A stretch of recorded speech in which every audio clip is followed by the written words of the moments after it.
Well, hello. Back to normal programming this week. We haven't got a guest on. So we're going to have a subject matter tonight to discuss. But anyways, good evening, everyone. Is it wet and windy where you are? It's a bit, bit wet down here in the south, I tell you. It's very wet. Very moist in the Midlands. Bit moist. Oh, I love that word, moist. I love can't that beat word, the moist. Oh, can't be a bit of moist. Lexi looking all a bit comfortable already. I love a bit of moistness myself, don't worry. Moist. Anyways, well, I think we've had quite a few good weeks. We've had some really impressive guests on the show, and this week we thought we'll go back to we'll resume normal show really, and have a bit of a debate really, which Matt came up with in our Discord group. Hello. And I thought, yeah, why the hell not? Why don't we discuss this? So you know what the title is. I don't know if I've dropped everything, by the way. If I remember what the title is, it was Are Bad Kits Good for Beginners? That's what the title is, isn't it? I think that's what I put it as. That is what you've put. Yeah, I think that's what it is. I can't remember what I put now. Yeah, should you give a bad kit to a beginner? And I think, and yeah, I think that'd be a good discussion to have. I think we've all got thoughts of when we were first doing scale modeling. I think nowadays, everybody's got it so easy, really, haven't they, when it comes to scale modeling? So, but anyways, let's have a quick chat with all. Hello, Mix Modeler. I see you're back in the chat. Lovely to see you again. How are you? I'm good. How are you? I'm really good. You had a good weekend? I did. A really nice week away, and I'm all chilled. You went to the valleys, did you, or something? Huh? Say that again. I said you went to the valleys in Wales. Went to Cardiff for the weekend. Went to Cardiff. Yeah. Well, fair play. John, Alec, in over the pond. How are you, my friend? I'm doing well, and I hope everybody else is too. What's that project you've got on your workbench? Oh, this is that Jackal 2 high mobility weapons platform for the wheeled vehicles in military use group build. Yeah. Is that like a long-term project, or is it something that you're wanting to do? Or? I'll probably finish it well. It's a 3-month group build, and there's not that much PE, and there's really not that much to it. So yeah, I figure probably by maybe the end of January I'll have this done. That's my guess. Oh, fair play. Cool. We'll see. Yeah, we'll see. James, how are you, my friend? Oh, dead. I'm here. I see you've got the Gannet in the background there. What time did you get yours? 11:30 this morning. Yeah, tell me about it. Monday. And a lot of people had it on Saturday as well. Who else got it on Saturday? I know Greg's Models got it on a Saturday. Anyone else had it on a Saturday? No? Okay, we'll move on to that. I got mine came today. Yours came today as well, did it? Yeah, mine came probably about 10 minutes after James did, even though we're completely nowhere near each other. Yeah. We got Matt from Model Minutes. Did you get a Gannet, my friend? No, I never ordered one. Why Didn't not? you? No, because I already ordered too much, and I already have too much, and I already bought more things than I should have bought this year, and I haven't built enough to justify buying more. So it will just sit on my shelf for like the next 10 years. I know it's a Gannet. I know it looks amazing. I just haven't got one yet. Yet. Are you waiting for the creator day? Do you think they'll do one? Well, that's what made me laugh. There was I with the brand new Spitfire, 1/24th, and then we go there on the day to see, to the factory where they were producing this, and they gave us one there, so I had two. Yeah, to be fair, I did say to you, didn't I? Oh, I'll wait and see if they give us one for free. You did, yeah. Swine. Yeah, Well, I don't think they'll be so generous with the Gannet, but kudos to them. I have got a Messerschmitt ME410 courtesy a la Airfix, so watch out for that one coming soon. Ooh. That's yeah. I was trying to work out how to do the mottling at the back, and somebody suggested I use one of those brass plates that you get that you can use for shaping. Yeah, do that. I think I'm gonna do that on screen and just see how that goes when I build it. I've got masks for it. Turned up yesterday. Masks, which is cool. I've got the masks for it because I just thought that was going to be incredible. So I've got the masks ready. Pardon? Who are they by? CT scale models mask set. Yeah. No way, they've already created one because I've recorded my unboxing like last week, which it's not been released yet. And I said in the video, I don't know of anyone who's made masks yet, but I would love to see masks. I will have to look them up. I was told they were out 3 days after Telford.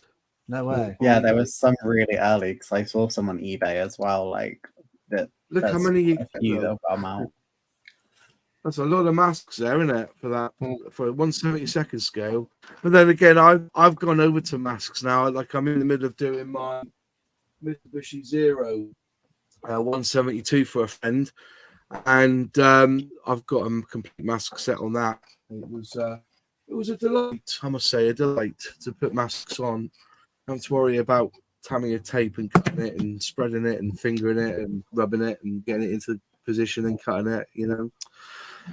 Oh, anyway, there's Alex. He's on board wearing his tin cans. Hi, Alex. How are you? No, I'm good, thank you. I thought I would spare everybody the possibility of echo. So I'm in a slightly different setup here. So yeah, we definitely got echo from you.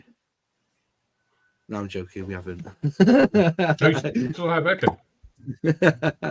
And finally, we got Sully really in. No echo. Then we got Sully, who's just launched his Seeking video. How has it gone down, my friend? It's gone down. It's annoyingly actually gone down really well. Nobody's been negative about it, which I was disappointed. No, it's done really well actually. It's one of the best videos I've had. Well, it's not the best performing video, but it's the best performing video I've had in the time it's been out. If that makes sense. So yeah. Oh, good. And also we got Fenris popped in as well. Hello, Fenris. I presume you're undercover because you're working. So yeah, I get that. But, he'll keep an eye on the chat for us. Remember, if you've got any questions or anything, make sure you put question in capital letters at the beginning, and then Fenris will pop them up on the chat and take them down again as he sees fit. We've got plenty in the chat, by the way. But so the question is, are bad kits good for beginners? And I think that's a pretty good thought, pretty good question to ask the panel here. I say yes, but I'm going to leave it open. And because Matt decided this and suggested this, let's start with you, mate. What's your thoughts on this then? Do you think they're a good idea to give a bad kit to a beginner, or should you just shy away and give them a Tamiya tank to build or something like that? Wow. See, I've had this comment float. I've seen it floating around on various forums and on my comments and stuff. And there seems to be this idea that the best kit for a beginner to build is a bad kit because it will teach them all of the basic skills and, get them that groundwork so that they can then move on to better kits. However, my argument for bad kits being a beginner's first choice is that they shouldn't be the first choice. If you want to cut your teeth on a model, don't give them something like the Revell TA152 or a PM model whatever, because a bad kit can put you off. So I said I'd rather have, I'd rather introduce 1,000 modelers to the hobby with a good kit, which is simple to build, easy enough to do, simple paint scheme, and then they can progress on to terrible kits, which will teach them the basic skills or give them more skills that they've already got. But some people seems to be quite a divisive subject online, because a lot of people are like, oh no, you should always give them a bad kit, and if they can stick it out through a bad kit, then they will be a modeler for life. And it's like, well, I don't necessarily think that's right, because for every one person who sticks it out through a bad kit, there could be 10 who give up, and I'd rather those 10 got started on decent kits. Plus, also, what's wrong with building good kits? If you have a kit that just effectively falls together, you shake the box and it comes out wonderful, and you just paint it and stuff, isn't that what we sort of strive for in the quality that we expect inside the boxes these days anyway? Like, if I did an unboxing and I opened up, I don't know, a brand new tooled Revell Spitfire in 1/32 scale, and it was just terrible, then no one's going to buy it. So I don't know. What are your thoughts? I'm going to start with one thing. You say that. I don't think it's necessarily the kit that's the problem. I think it's what they've got to work with. Now, if you want to go and see some of the hilarious comments of negative reviews on scale model kits, you want to go to Amazon and the Airfix scale model, right? I'm not joking. The amount of people who will write in and say, this model, I have to buy extra paint, extra cement or glue, because basically all you're getting in the box is a plastic kit and decals. So they think you're going to, you should have everything in the box to make it work. You've got the other aspect of, I think that there needs to be more education that comes along with the scale model kit. For instance, how do you take the parts off the screws cleanly? As an example, I saw somebody the other day saying, I've just built this model, and he's painted it using paints he found lying around the house and put it together with super glue. And then we had to explain to him and say, no, you need to get this sort of cement. Sure. But a bad kit will put you off. And I see it all the time where you go to like a truck festival, there's people buying the Italeri Volvo Globetrotter to build. And I've never built a kit before, but it's interesting to build. But do you know how to actually build a kit?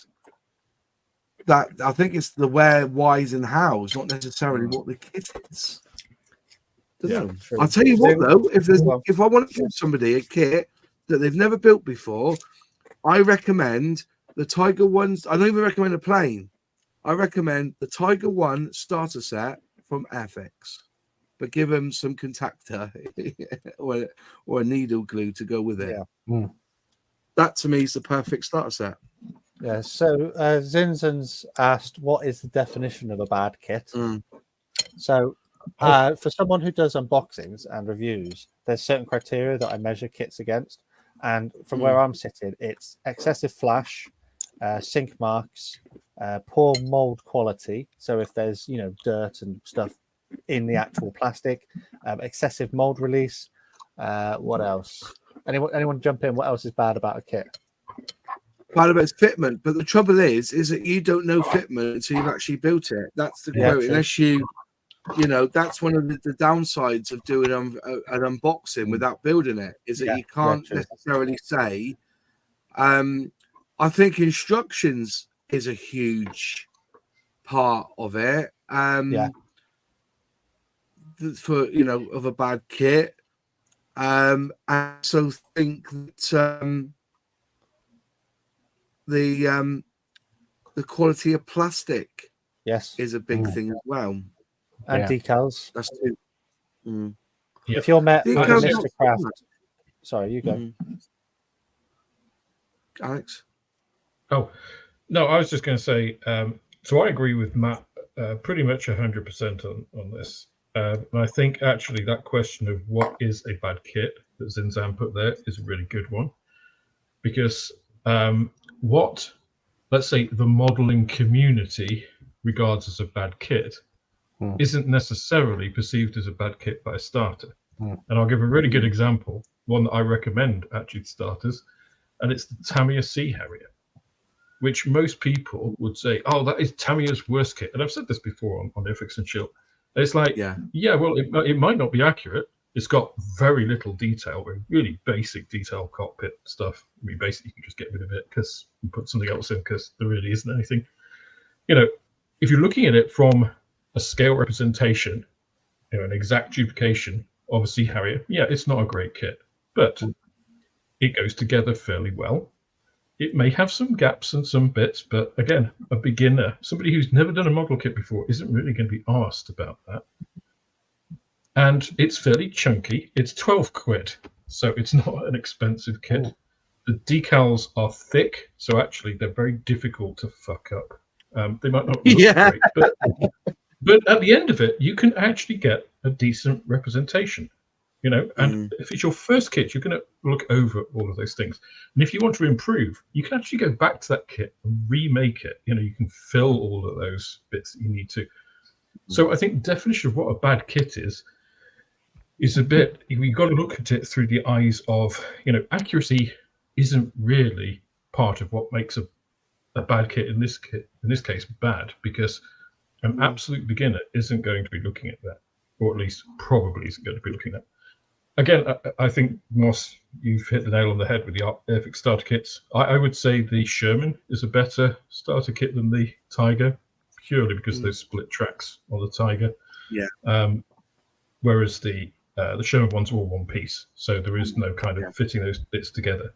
But I mean, they're made for starters. They're made to be easy to put together. I think ease of putting the kit together is one of the biggest things, because. And I'll tell you what, right? I've been feeling pretty shitty the past week or so, you know, just life stuff and things. And today, couldn't go into the shop. Maria was away. I had to look after the dog and various other things. So I made this. This is the Airfix Cromwell kit. That took me about 5 hours, 4 or 5 hours, just sitting, just doing that. And it's complete. That includes doing all of the length and link tracks. I didn't cheat and use the rubber band ones. Lovely kit, and you've got something there. A newcomer could come. It's not difficult, even if you know could leave off all the fiddly bits like the aerial mount and stuff.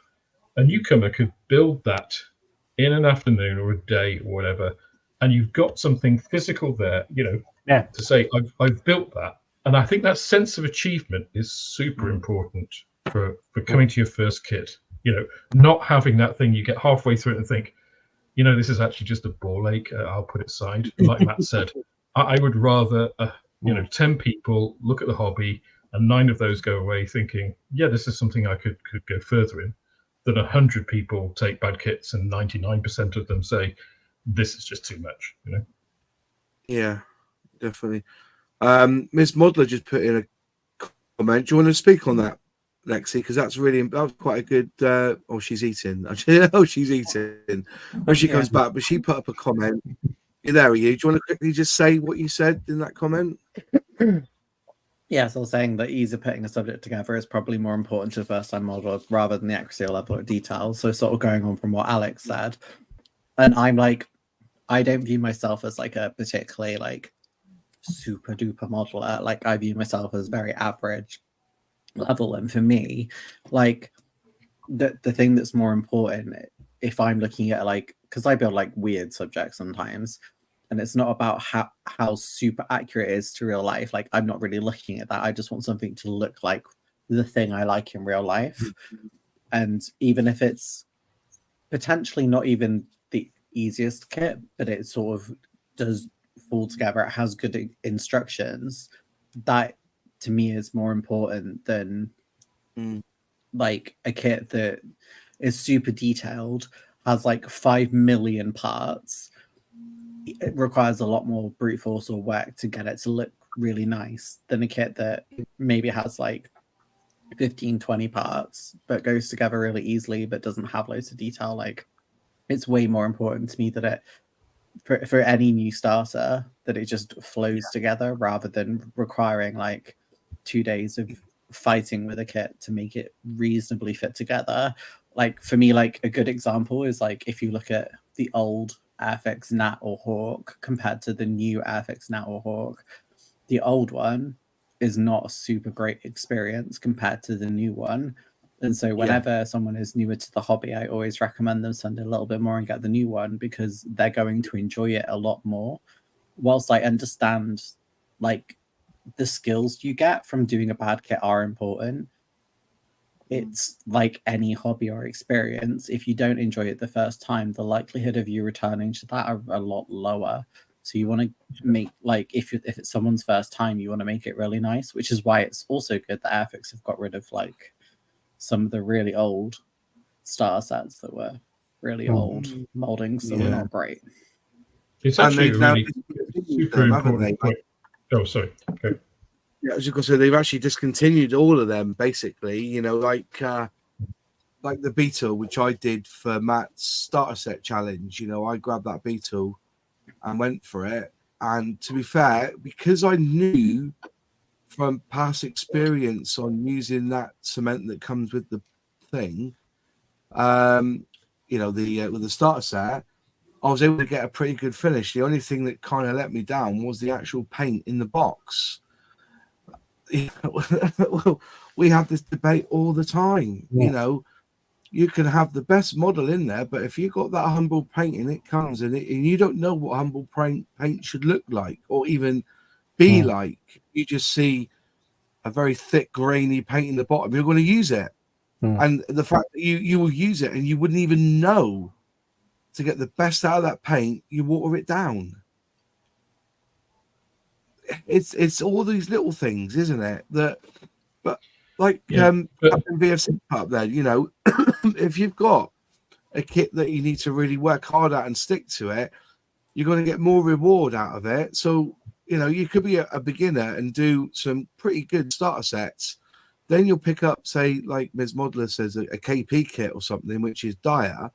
That might even put you off then. Do you know what I mean? It's well, that's how Revell got kind of some of its reputation, isn't it? Because people were used to, I mean, we are talking like 60s and 70s technology, you know, where Airfix was ahead of the game, you know, and Tamiya were coming on the scene, and Revell weren't up there with everybody else. So they got this reputation of being, you know, a bit shit, which has kind of stuck with them on and off through the years. But I think one of the important things that really mentioned well, yeah.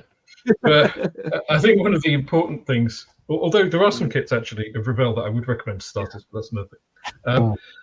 The other important thing I think that's been mentioned by a few people here and has been mentioned in the chat quite a bit. And funnily enough, I had a comment on one of my videos about Revell on the channel yesterday, was this whole thing about developing skills and about this gate.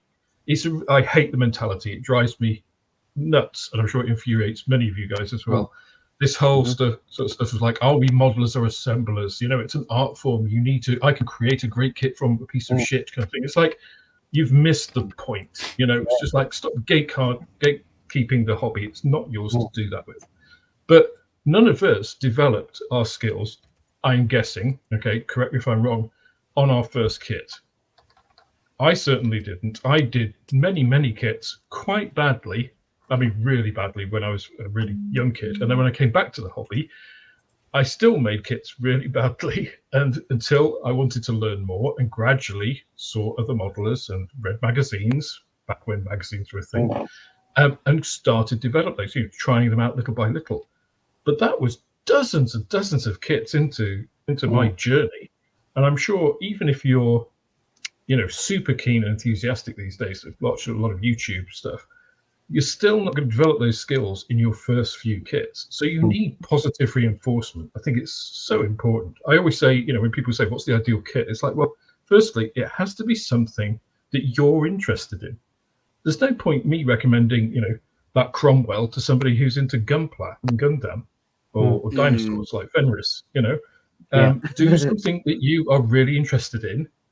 And, you know, once you've got that, then look around, you know, and I can give a recommendation. If you talk to me, other modelers can look on YouTube, look at reviews and whatever. But the perfect kit for a starter isn't going to be the same for every single person. But don't make it a bad one, because that positive, you know, reinforcement is what brings you back to the next kit and the next kit. And over time, you will develop those skills. And then, we all like to challenge ourselves sometimes, right? And take something on that we know is going to be really challenging. I've done that Revell TA152, which is an ancient kit. And I've made a nice kit of it, and it took a lot. And I'm quite proud of that. But that's an internal thing for me, and I wouldn't do it again. I would choose a really nice one next time. So it's a personal thing. Absolutely. Well, and furthermore too, right? Like we've qualified what a bad kit is, but I think that there's a second part of it that needs to be qualified, and that's what a beginner is. Are you talking a person's first model that they've ever touched? No, like giving somebody a bad kit for their very, very first model is just, the people that seem to think that we should be doing that are the same people that are thinking our hobby is dying. And if that's all that we do is give new people bad kits, of course our hobby is going to die. But you can still be a beginner after your 10th, 20th model. That's when we start doing those kits. That's when we start experimenting and learning and growing. But for the first one off the bat, that just it's just not a good idea to keep. Somebody might stick it through and become a modeler for life, but you've scared off 10, 20 other people in the process, and that's But again, if you're saying beginner as in somebody who has a few kits under their belt but are still learning, then give them a couple, build a couple not so great engineered kits to learn from and to grow. But starting for the very first, no. I say I'm in two minds. What you're saying, beginner. Somebody may want to build that E-type Jag that Revell's done, and to be fair, it's not a bad kit. And they had their issues with it, but as a starter, you're going to have to invest quite a lot of pennies in getting anywhere near to getting that model done to a satisfactory level. And that will include the paints, the brushes, there's certain paints that you wouldn't want to use with a brush. That's why people say to me, do you recommend a paint for using a brush? I said, if you use it properly, Humbrol paint, the acrylic, if you want a hand brush, use a hairy stick on it, you can't go that far wrong, and it's relatively cheap. Was it $1.95 a bottle, if I'm right? So if you're doing an E-type Jag, you need the red, because they do it in red, not green. You need the black, you need the chrome, and a brown for the leather. So that's 4 paints. That's £8 worth of paint.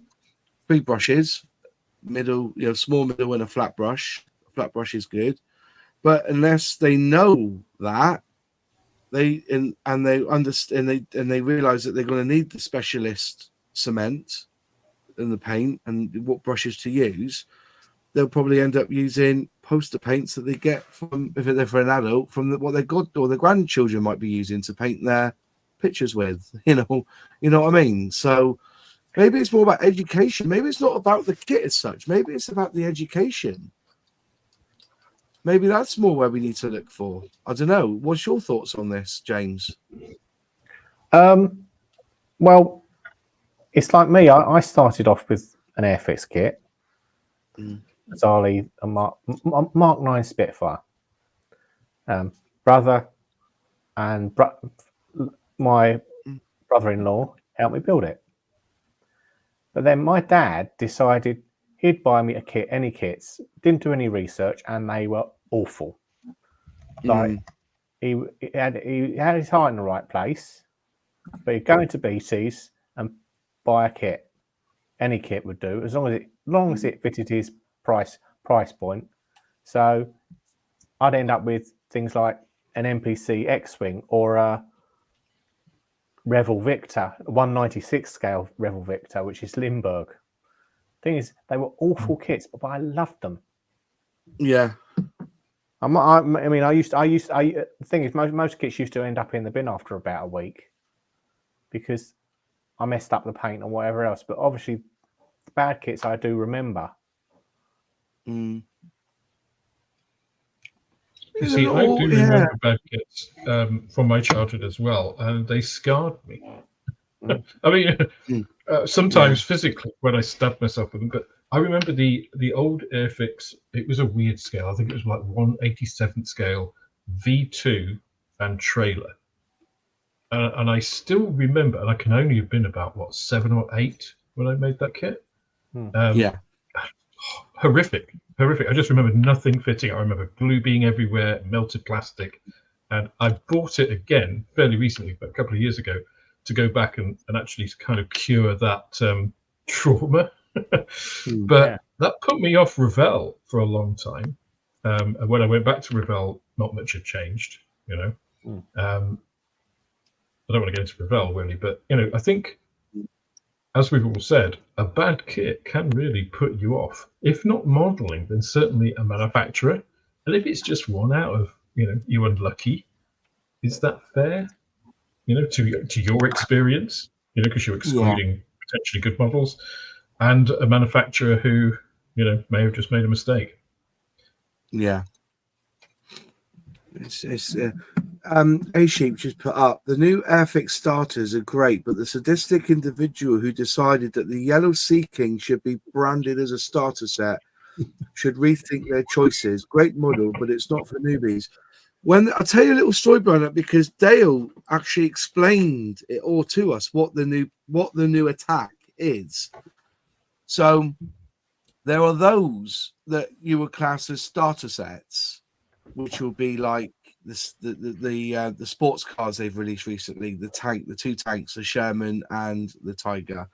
You've also got the Spitfire, you've got the Red Arrows jet, you know, you got the Land Rover, basic kits, so the design basic. Now they decided that, and they were doing what they were called larger starter sets, which included these cars like the Jaguar,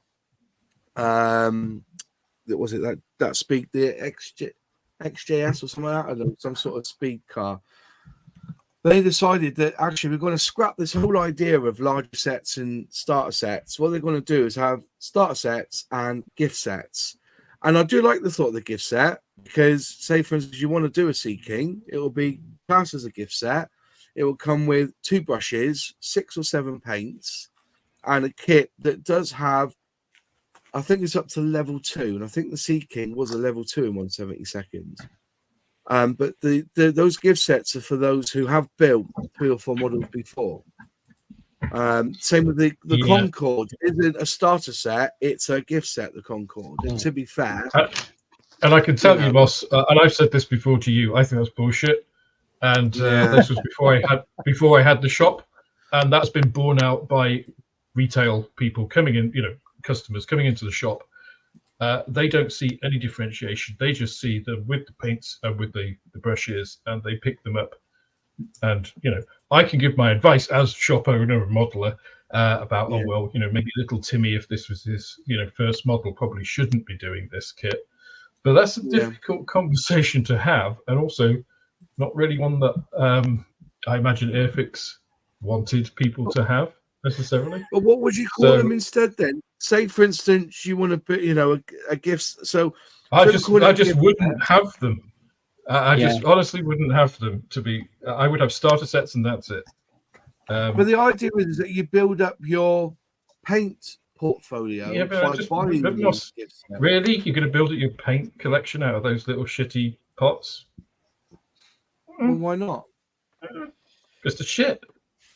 Well, the paint. I apologist hat on, right? The last 2 starter sets I've had, the pots of paint have been immaculate. Well, okay. Assuming they're great, Moss, I can almost guarantee, casting back into my earlier self, most of the paint's going to be used on the individual kit, because kids are not, let's say they're generous with their paint application. And a little pot like that, they're going to use pretty much the paint pot on that kit. So are they building stuff up? Most of the paint's going to end up on the desk or the bench or the table. I think it's a nice idea. I don't think it translates to reality. I was just saying that I just thought that maybe that the idea is that the gift sets are for more of the adult than the child. Because the starter sets are, to me, they are aimed at the younger cross section of newbie scale modelers. things like Sea Kings, like that, the Jag, and that would be more for the adult. Like the Titanic, for instance. That's a gift set. I would expect an adult wanting to build the Titanic more than a child would. The F-35B. I can tell you, the only Titanic I sold in the shop was to Kid. And I bet you said it was the best one. No, I didn't. It was a revolved. It's such a different. Well, you want them to come back in your shop. That's what you really want. So I bet you went through the whole thing with them. Make sure you water down the paints. Make sure that you don't use the cement, because don't put the cement tube anywhere near the kit. Drag the cement onto a pallet and then apply it using a cocktail stick. Things. That's it. That's one of the things I've said about their in the Airfix starter set. Their how to start guide has a couple of things that aren't mentioned and diagrams that shouldn't be in there. For instance, have I got one here? I don't know. I have. They've got the actual tube of cement showing you and where the yellow line is, where you put the glue, and that's a fallacy. They need to get rid of that ASAP. But we've had that now for 3 years, and they haven't changed it. Unfortunately. Yeah. But the other all thing we I wanted can to do. say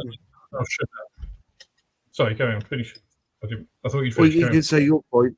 You're going to say was that maybe it's not the kit, it's the education in the kit that needs to be. They've got videos online from that lad who does the Airfix starter set. So he does a really good job filming and showing how to build a kit using what's in the box. Apart from, he always says, we're going to prime it using this Humbro primer in a tin can. You know what I mean? But they've never put that. They haven't done a QR code on the box on the instruction. Said, watch this guy build this kit. And that's all the education you need then. So my point sort of follows on from, and they get a link to that video. Yeah. It'd be easy done. Because once you upload to video, that never changes. Go on, Em. Yeah, no, because that kind of goes to my next point, which is, I see some of the things about old sets and building up your modeling skills and stuff. I think that, forgive me for offending you all, is an old farts view. I think that doesn't think about the modern audience that you're looking at. Gen Z, if we're looking at Gen Z or even prior generation, doesn't have the patience that boomers, Gen Xers, etc. do. They want instant gratification way more. So if you're going to give them a kit which is difficult, they're going to say, fuck this. I'm better off playing World of Warcraft, or not World of Warcraft, that's even an old RPG, but there's Baldur's Gate 3. Okay. So I think you have to give a bit of that, that dopamine hit, the bit of an adrenaline, to be able to catch them, because otherwise, we are in a set of generations which are losing a lot of, manual skills that aren't going out getting into the world as much as prior ones. So I think modeling is a great way to get into that for, mental well-being and all the things that we've said before. But I don't think we can approach it quite from using our direct experience in like, well, I soldiered through this. It's like, yeah, but there were 3 channels and sod all else to do. So it was that or read a book, because it's raining, I couldn't go and play outside. So, bit different now. All I'm going to say is, Alex, is that, I've got the Scale Model Club Facebook group. And 9 times out of 10, when people come on there asking for advice, they haven't got a clue where to start. I don't, so we advise them saying, oh, watch this video here, we'll do that, or don't do that kit just yet because you've got this lifeboat that you're never going to finish. why don't you try something similar and suggest a different kit? So I'm only going by my experience of people that have joined the Facebook group, which open to everyone, experienced novices, whatever. And the novices always come up with the basic questions of, what paint do I use? How should I do this? How do I? And that's why I'm saying about the education side of it, that, you can suggest, people who pick up these kits will go, oh, I want to build that. And then when they get it home, realize there's paint, cement, and a paintbrush. And they're starting using the paintbrush to put the glue on to put the cement on the model. So that was why I was coming from that. But just from experience of seeing these new people getting into scale modeling, and they've always asked, what's the best way of removing the parts off the sprues? And I said, a lot of them was asking, I've just bought this model. What airbrush do I need? Straight into the deep end. Yeah, but that is the sort of questions we get asked. Yeah, I've seen that. People go, I've seen it on Reddit where this guy was like, hey guys, I've just bought my first model kit. Any hints on tips? And it was like, I don't know, say for example, an Airfix Spitfire Mark 1, which you can build a very passable kit with what's included. And literally the first comment was, first you're going to want to go out and spend another £150 to get yourself an airbrush and a compressor. And it was like, but I don't have 150 quid. I've literally got my tenner. Yeah. Now, but going back to the actual quit, is there such a thing as a dog shit kit? Well, yeah, it's called Mr. Craft. But other than that, the FOMO was lovely. Yeah, PM models. The Sea Fury is probably one of their stronger ones. Yeah. Yes, I agree with that.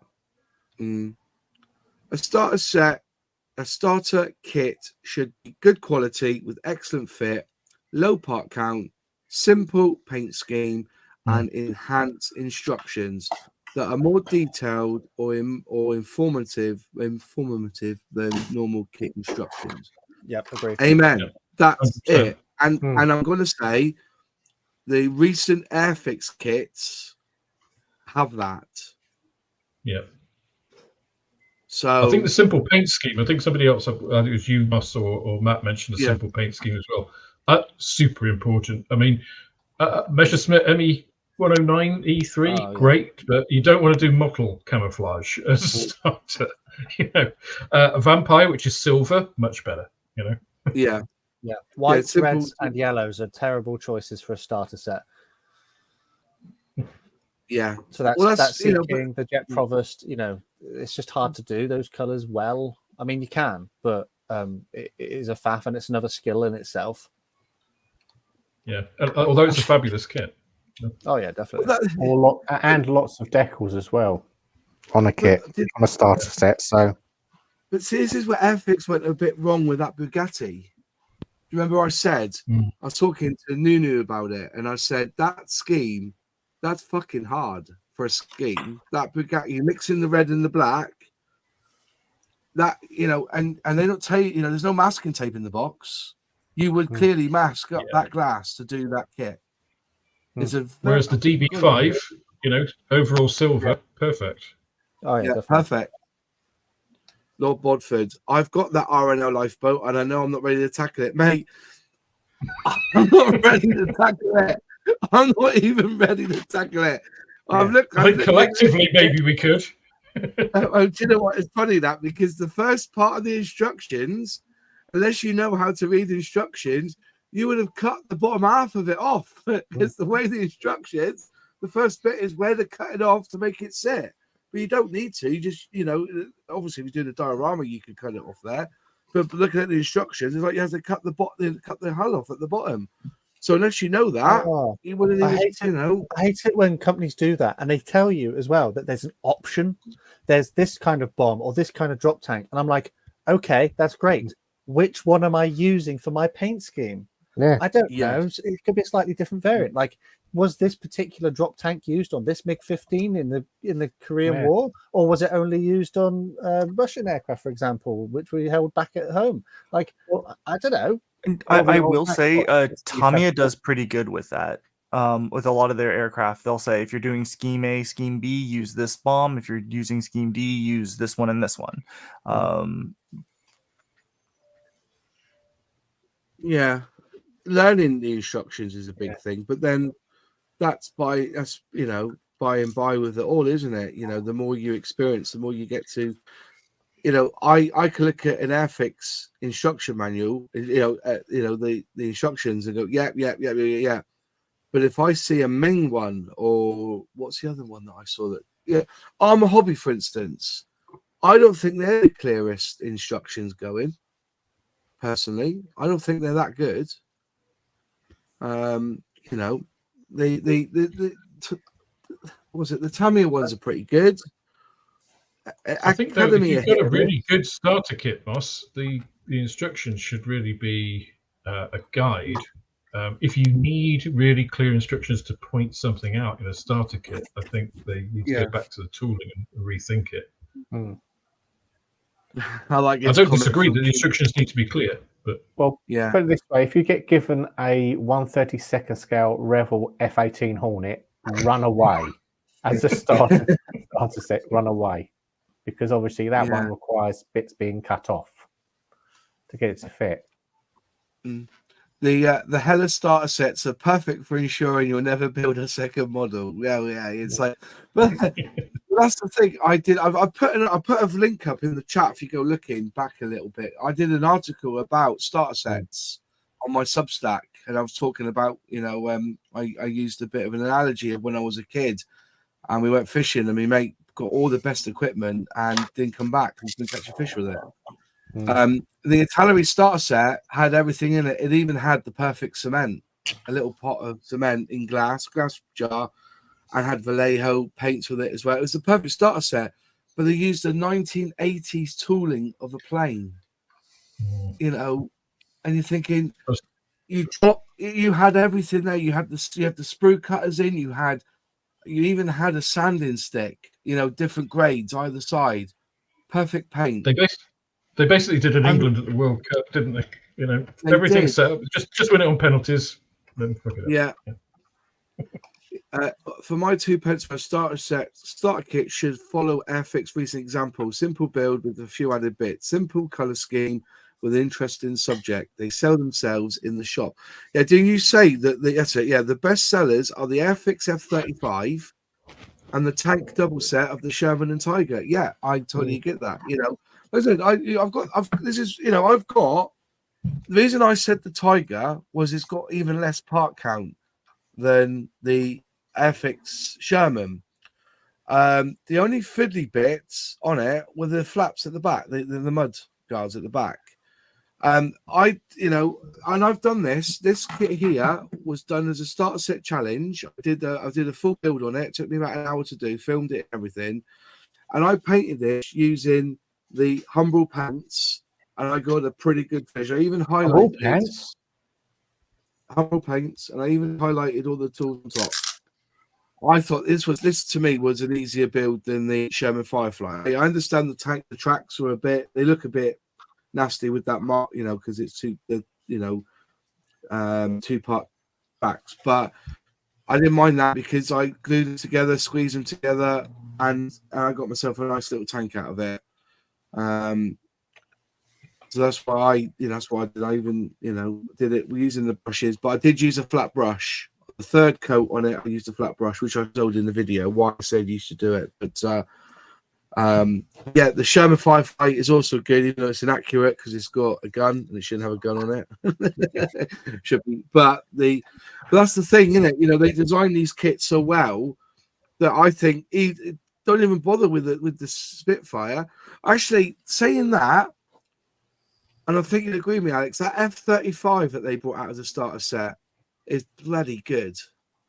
I've sold more F-35 starter sets than any other Airfix kit. In the shop, and I've been open a couple of months. I've reordered it twice. So the F-35. I mean, it helps. I've obviously got them on display in the shop as well, I guess. But also, it's a recognizable subject. You got to think, if you're Gen Z or Gen X, an F-35 is your Phantom of the day. You know, it's your F-35 rolling off electric the end of an aircraft carrier. Yeah, it makes the news. Protecting pilot. Yeah. Getting lost in America after crashing. Yeah, it's It's a present, good one. you know? It's a good one. No disrespect to younger generation, but they're also not as used to working with their hands or following instructions. Well, I want to go on the fence with that, because the emphasis now in education is about the trades, isn't it? They're that desperate now for brickies, chippies, whatnot. And when they say instructions, I've always said this, and you may laugh at me when I say this. I think if somebody wants to bring out the most perfect instruction sets, they should get the guy who does the IKEA ones to do them. I'm not lying. IKEA instructions, if you bring them a wardrobe, they are brilliant. Yeah. Yeah, but then Airfix would need to include extra bits in all the kits. Yeah. So you'd have some left at the end. Exactly, yeah. Yeah.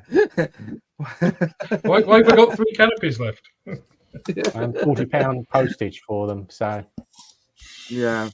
But yeah, I think they do. I think they do work. They do start working with the hands. They do follow, but then they're following instructions. But their instructions are different to our instructions. You know, my nephews and nieces are all taught to code, and really, you know, writing down, you know, and teaching a computer to do what they need it to do is a skill in itself. The difference is it's all words, not pictures.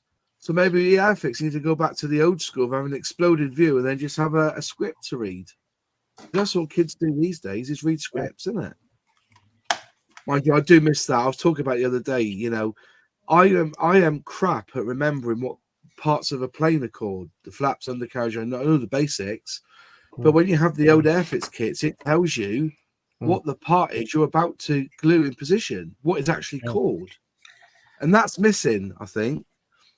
The instructions should be of an education as well. And that's what another one of the articles. Maybe that's what we need, is more education, an educated version of instruction manuals. But Coach Weston says, does it depend on the result the modder is expecting?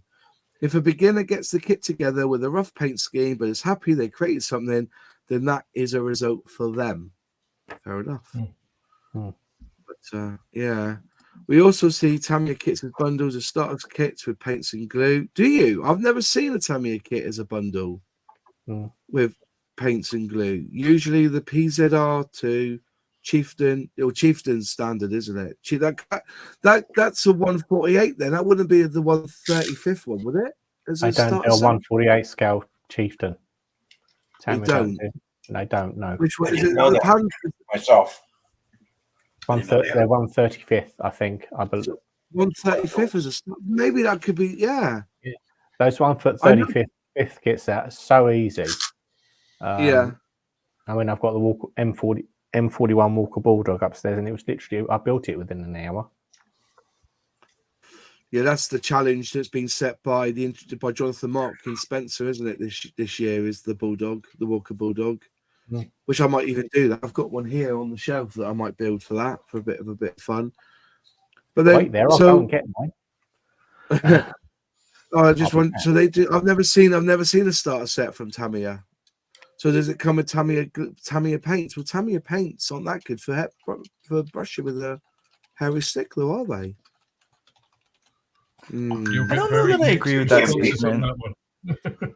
like I hear that a lot, but to be honest, I think Tamiya paints perfectly fine with the normal brush. I've never had an issue ever with that, so I don't see why there would be a problem. I mean, it couldn't be much worse than the super dried out pots of Humbrol paint, right? Like paint's better than that. Yeah. The problem with Tamiya and a paintbrush is that you've got to thin it to the right ratio, and not every single shade is thinned to the same amount. And also, don't be tempted to mess with it once it's down on the plane or tank or whatever. Leave it there for like 4 hours or something, because if you come back to that with any hint of acrylic thinner, any alcohol-based paint on there, it will reactivate. Yeah. Actually, I had somebody come into the shop who had bought some Tamiya paints from me and said, "Oh, I'm having a problem. It seems to lift off when I'm using Tamiya masking tape." And I'm like, "Oh, how long are you leaving it on?" It's like, "Well, I let it dry and then I put masking tape on." It's like, "Oh no." It's like, leave it at least a day, yeah, before you even think about doing that. Also, I can get away with that. I'll get away with that if I airbrush it, I can pretty much leave it till it's dry. And then it will. But if you hand paint it, that is a different story altogether. Yeah. But I'd also suggest if you're going to hand... See, I have had issues hand painting Tamiya. If you mix in a couple of drops of retarder, you've got a lot... And a little bit of thinner, you've got a lot more time to play around with. And then I also think the coverage is better that way, personally. I was interested in how many people use Airfix as their starting guide for who's using Airfix starter set to actually start their scale modeling journey. I'm one. Well, that and Matchbox back in the day, crumbs. I think most people my age started with the Matchbox. Yeah. Mine was Monogram and Revell. That was it. I guess Tamiya, and Tamiya, but mainly Monogram and Revell. In the 70s. We just said, sorry, Sprinkler. We did actually discuss that. What is a bad kit to a beginner? How will they know if they don't know anyone who builds? One person's bad could be another person's gem. I get that, but our point is that it's how the person reacts to that kit. Would they come back again for a second helping if the kit was that bad that they didn't finish it? So we already had that discussion, mate. So yeah, never had an issue brush painting or airbrushing Tamiya paint. Works well for starters, as you can thin it with water and clean it with a bit of soap. Yeah, I see that. There's somebody in our scale model club mentioned that they use this an additive that stops the Tamiya paint drying so quick. It's like a retarder. Yeah. Because I think that's the problem with you can brush paint using Tamiya, but what he suggested is actually just bung in this additive like a retarder. So what I found is when I've brush painted Tamiya, and I've still got them in my, even though I'm outlaw now, I've still got my Tamiyas there. I found that when I start painting, and then I go back just to go over it again, I'm peeling up the paint with the next lot of paint. You can't go back. You can't go Never back. Go back, boss. Never go back. No. So yeah, but I still get that. Yeah, it's. I want to find out what it is. Celtic's on screen. What did Tim say the other night that he used in the Tamiya paints? So it helped. So he's used it and he's never had a problem with brushing it. It's not that stuff. No, it wasn't that. That's what I use. I use that. And you mix that in with the paint, and that will stop it. Yeah, you can get a good brush finish with it. Yeah. Yeah. What I tend to do is I've got a couple of dropper bottles. One's got retarder, one's got a thinner. I put about 2 drops of each on it. It's obviously got to play with the mix as always, but to be fair, you took 2 drops of each, and that I'm good. Yeah, that's a really good comment. I'm going to put this one up. The problem with beginners is they fear failure instead of learning from it and pushing on. Hang on. Yeah, that might be it. He used something similar to that you've got in your hand, John. Yeah, I'll find out what it was. I might send a text actually and just see what it was. Because he's been using it. Actually, Tim's come up with a beautiful way of having the propeller look like it's spinning. I wish I took a picture of it when I was at the scale model show on Sunday. It's like he's put acrylic on the propeller, but it's got like a jagged edge, and then he sprayed it so it's like heavy black and then fades it. So it's got like a red tip. It's a heavy red tip, but then fades it. But it looks amazing. But I'll have to find. I don't know if I've got a picture on my phone, but I will ask and get some pictures. But it's brilliant. But paint is and also what glue do you use? There's nothing worse than a thick glue to make it look bad, like it bubbles, doesn't it? Because you've got this thick cement. And making a mess of that cement as well, because it is very stringy, isn't it? You get it everywhere if you're not careful. So it's But again, are we getting now into the mindset of a modeler rather than a beginner? Exactly, yeah. The problem Because- is, the big problem with us talking about this, just quickly, is we've been doing this a long time, so it's really hard to remember back that far. And like he says, I, to be fair, I was thinking exactly the lines you was going to Alex, and then I was like, hang on a minute, we've done it for a long time, so stuff like that, sort of kind of like second nature type thinking. Do you know what I mean? Well, I just saw some of the comments that were talking about the models being glue bombs, and I thought, yeah, my first model, again, I was a little kid, and I remember painting and my paint running into the still wet glue. Yeah. So, you know, and I'm not suggesting that is an ideal experience, but we do, I think, have to turn down our dial a little bit from our expectations and experience. Yeah, glue bombs. Nigel just said, hi, or the acrylic doctor or thinner for acrylic paint from Models World is amazing. Yeah. It is. Yeah. But yeah, I was just trying to work out. There's a good starter kit, something that fits together well, but has enough to give a new modeler a wealth of experience without being impossible to achieve unless you have years of experience. I think the size of the parts should be included in that as well. You know, would you somebody with a tank, would you give them link tracks to do? You wouldn't, would you? No. So go on then. So let's put it out there. Let's look at the kits that you've got on your shelf now that you've built.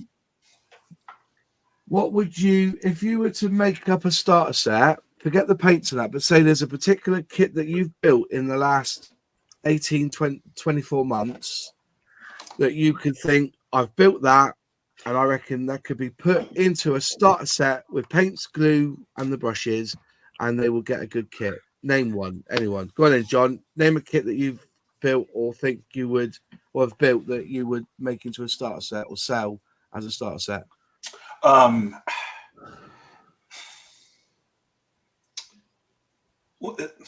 Tamiya Panther 3 early edition for me was, it's generally not expensive. The part count isn't crazy. It literally falls together. You can paint it one color. You know, it's just the dark yellow, the Dunkelgelb. It's got the rubber band tracks. I think that either that or their Panzer II. You know, that Panzer II that I think everybody has done. Will probably be even a better starter kit. That's my offering. Yeah, fair enough. Go on then, Fenris. What would you have as a kit for? I was actually thinking that most of the Hobby Boss easy assembly kits that I've done, would all be pretty solid for like a starter set if it included like the paints and everything. I mean, they're already kind of designed with that approach in mind already, so maybe that's a little bit cheating. I mean, their biggest negative is they're not super detailed, but again, for somebody who's brand new to the hobby, they want to get a Corsair, they want to get a Lightning, they want to get just something that looks like the plane, have fun doing it. These kits are perfect for that. I could never speak highly enough about the Hobby Boss Easy Assembly kits. So that would probably be my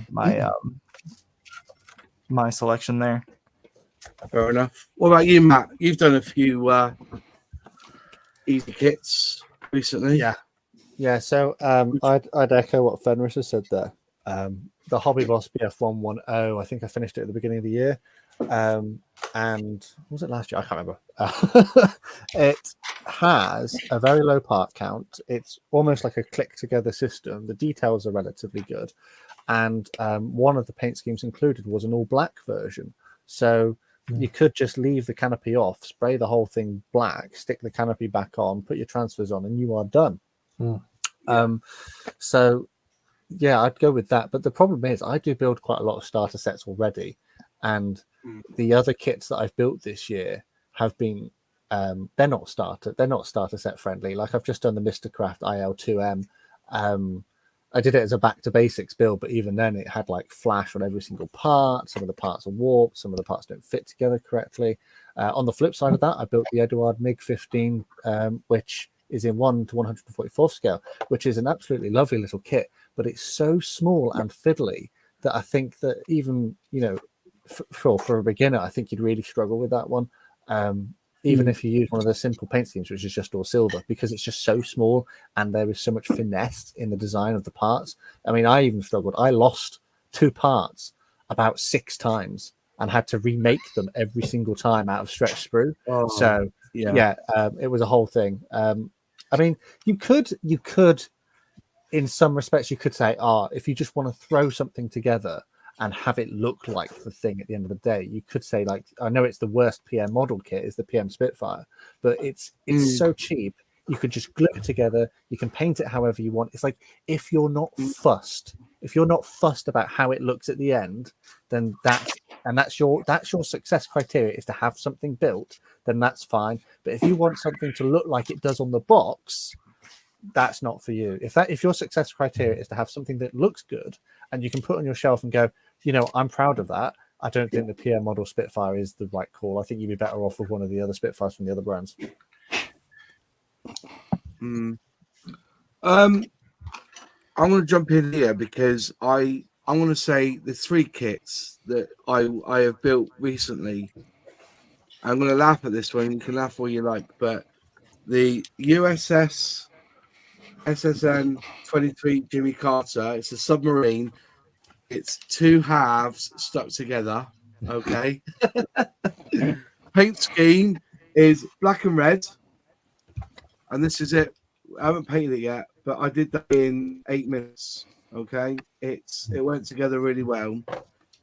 I would love to get hold of Hobby Boss Easy Assembly Kit. The Bearcat was a dream for a starter. It's basically, you know, the wings, put the bit on and just paint it one color. That would be a brilliant one. But Hobby Boss don't do starter sets. But if a starter set had to be built, would be that. And the third one I was thinking of, which I thought was a pretty simple build, which I've not seen as a starter set, was the Tamiya 148, the Dingo. I didn't think that was difficult at all to build. No, it's not. But it's you know, 148 scale. So it's about the size of the 143rd scale kits you get from Airfix. But that's just 3 kits that I thought if you can make starter sets of them, those would be 3. So the Hobby Boss Easy Assembly kits, it's exactly what it says on the tin. But yeah, definitely worth the work. What about you then, Sonny? What builds have you? Well, I suppose there would be a build that you've done.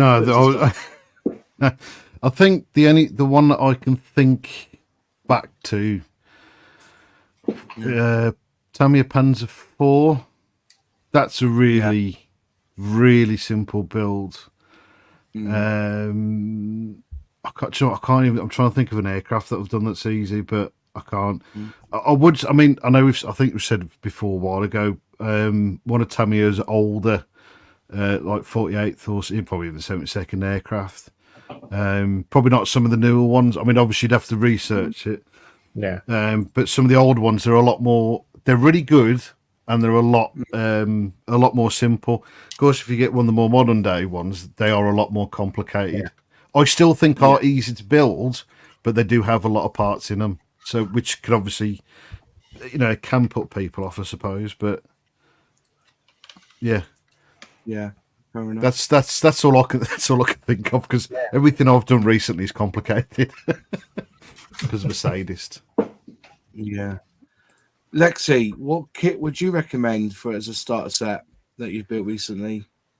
I mean, I was looking through what I've built, and there isn't either a starter set or hasn't at some point been a form of starter set. And then no one is going to agree with me on this. Probably the thing I found the easiest and had the least difficulty with was probably the Dam Busters Lancaster I did. And I think that's a really accessible kit. I'd never built anything big before. I built the whole thing in one weekend. Granted, I airbrushed it, which obviously a new person potentially might not do. But realistically, it's an extremely easy to put together kit. You could ignore all the internal detail if you wanted to as a starter anyway, which I used to do all the time. It's a really easy kit. And it falls outside the scope of like really a starter set because it's so big. But yeah, it was a really enjoyable and easy to put together kit, and like I think is really accessible. Yeah. Good starter set was the Tamiya 1350 Fletcher. Big enough, multiple parts to build in subsections, build quite nicely and good value at probably 35 quid with glue, paints and brushes. Fair enough. I'll put that kit. When I was 8, when I made my first kit, I went for the use all the paint and use all the glue approach. That's a good approach to have. Why do we need paints in starter sets? I didn't paint my models for the first 6 years of my modeling life. Very good. Yeah. Was it Matchbox who did the tricolor or the two-color? The tricolor was the yellow set. The tricolor was the yellow sets, wasn't it? You know? Yeah. Yeah, I would advise an egg plane, I guess. Fun and easy. Yeah, they're good as well. You don't No. I actually, if I didn't have the Hobby Boss ones in front of me, I was going to say egg plane / the World War II tank, all of those.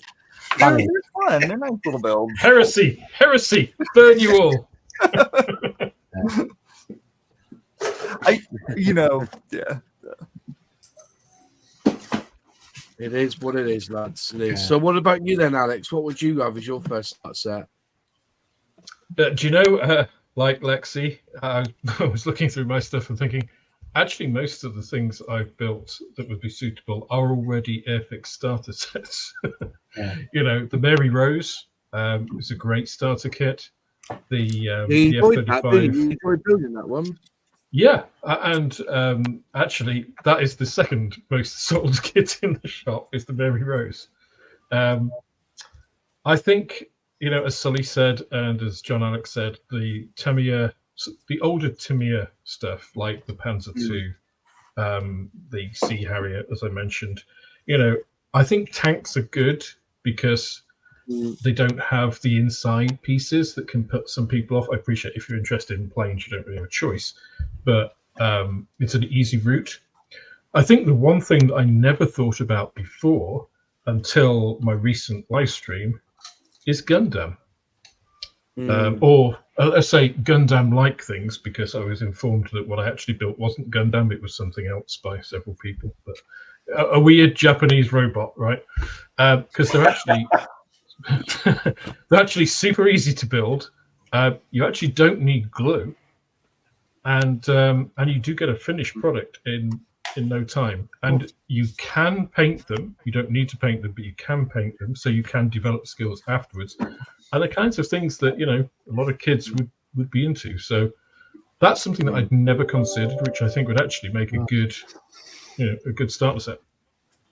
Yeah, I was going to say too, because Gunpla is, I mean, again, it's very large, very big. It sells, it's growing, I think, at a much faster rate than military models are, and for all of those reasons that you highlighted right there. And at the end of it, you then have a model that has plenty of posability. You can, you know, display it in many ways that you just can't with, you know, there's only like one way, right, that you could display a model tank. You know, it's on the ground, right? So there's an element of that as well. I absolutely, for people just wanting to build a model for the experience of building models, I think Gunpla is the way to go. I do think that it's a little more niche, even within a niche hobby, though, and that's the downside to it. But no, otherwise, I 100% agree. And Gunpla is, Yeah, Unless you're in Japan, and then it'd be the other way around. Well, yeah, that's a fair point too. Yeah. Speaking in generalities. Nigel's just said, I think we're forgetting here's one major point. There are people who want to get into modeling who will find the kit too simple, but then another person will find the thing impossible. I think we did come across that a little bit, didn't we?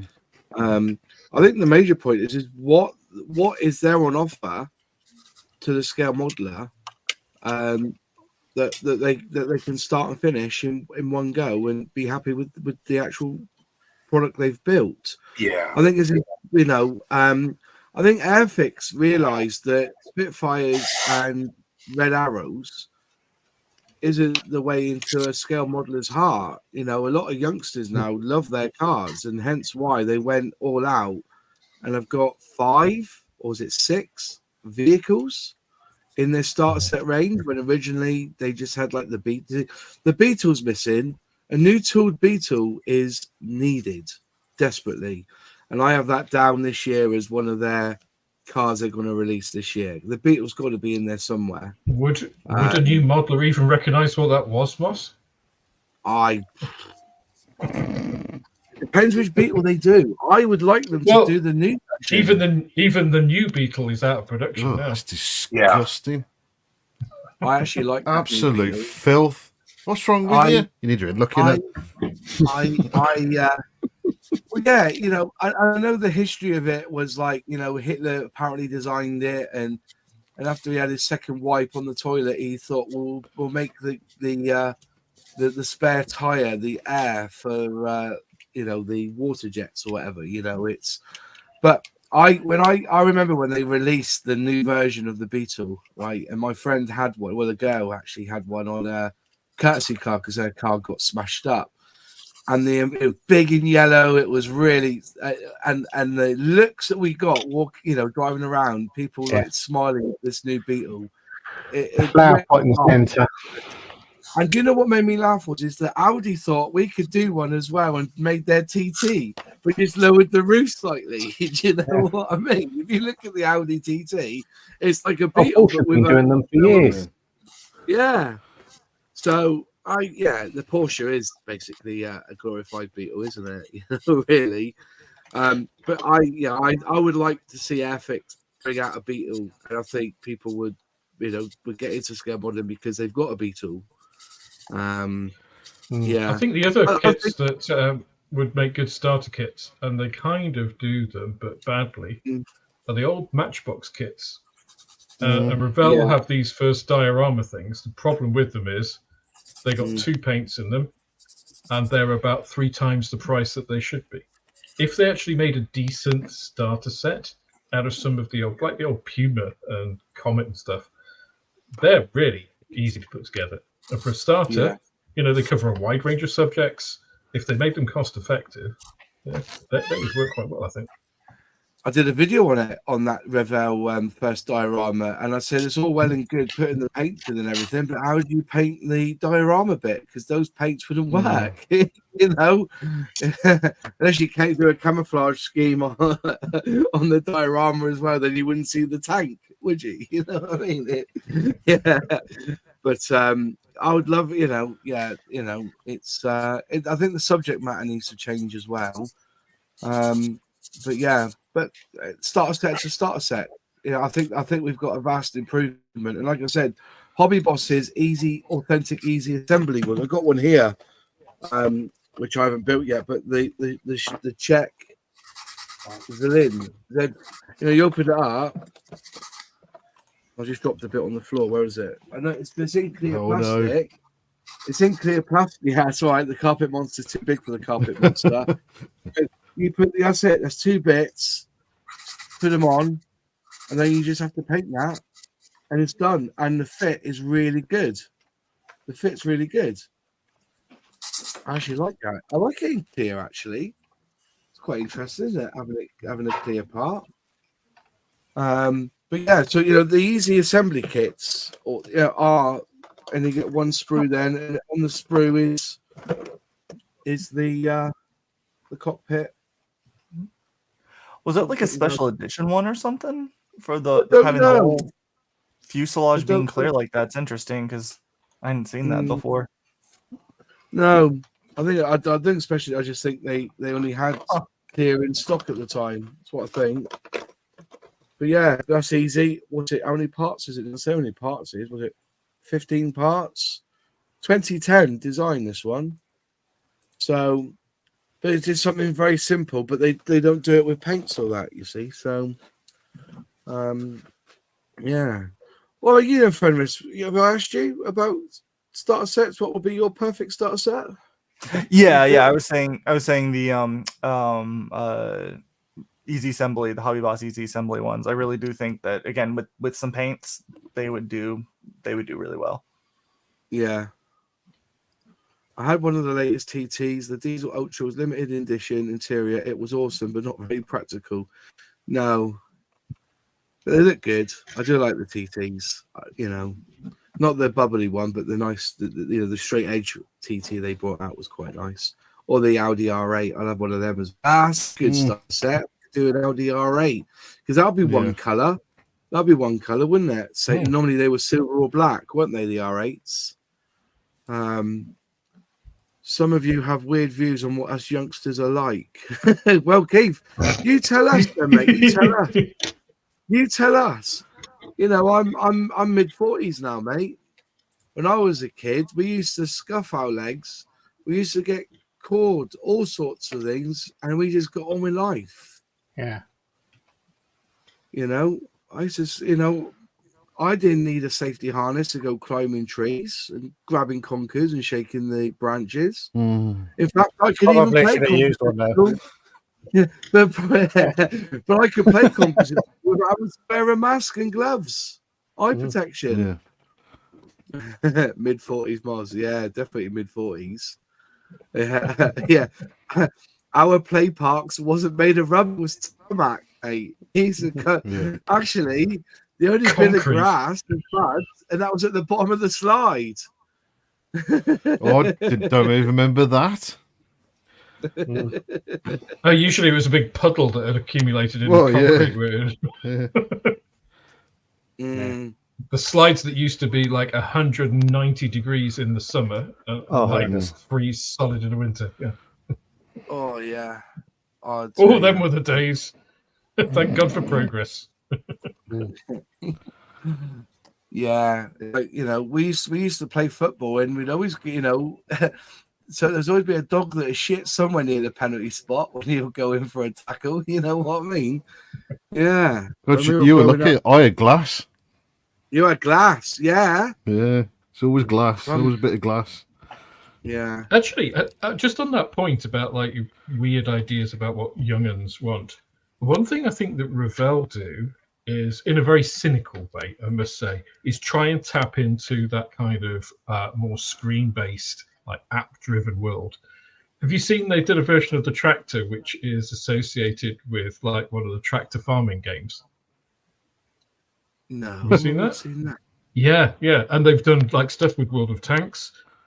So they are trying to bring in, I mean, Revell are quite good, I think, at franchising, you know, getting, because they've got the James Bond stuff, you know, they've got the Star Wars stuff, the Mandalorian. They do a lot of that. So I think they're bang on with that, unfortunately, not necessarily with everything else. But so I think, you know, like the symbol, right, for the chap who commented there, who's, I've lost it now. Yeah. But it was an Among Us little bod. You know, So you're still with the kids then. You know that. Well, it's because my kids play those games, right? It's not me. I am way too old for that. It's a good game, that is. But yeah, so that's the world of So, well, I think a couple companies did World of Tanks, because I know Italeri had a bunch of World of Tanks as well. Yeah. And the War Thunder as well. Did. Yeah. Or maybe it was War Thunder. I mean, that's kind of going for the. Yeah, I mean, it is kind of going for that. You know, it's just like, where might people get that interest? Because we got our interests, I'm guessing.